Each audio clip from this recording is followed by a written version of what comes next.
দক্ষিণ আমেরিকার উপকূল এবং প্রশান্ত মহাসাগরে যুক্তরাষ্ট্রের সামরিক অভিযানের পরিসর আরও সম্প্রসারিত হয়েছে।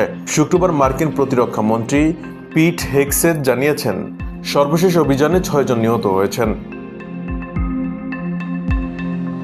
হেগসেথ সামাজিক যোগাযোগ মাধ্যম এক্সে একটি ভিডিও পোস্ট করেন, যেখানে দেখা যায় একটি নৌকা মুহূর্তেই বিস্ফোরিত হয়ে ধোঁয়ায় ঢেকে যাচ্ছে।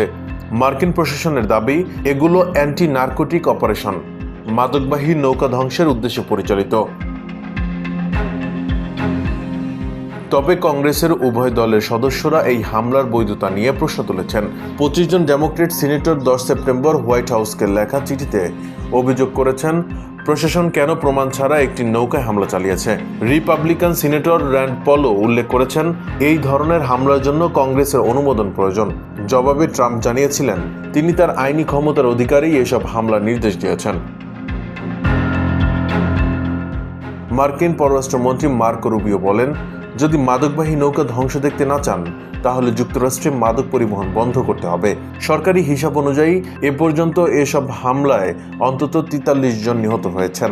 বিশ্লেষকরা মনে করছেন, এই অভিযান কেবল মাদক বিরোধী নয়, বরং ভেনেজুয়েলার প্রেসিডেন্ট নিকোলাস মাদুরো সরকারের ওপর সামরিক চাপ সৃষ্টির একটি অংশ হতে পারে।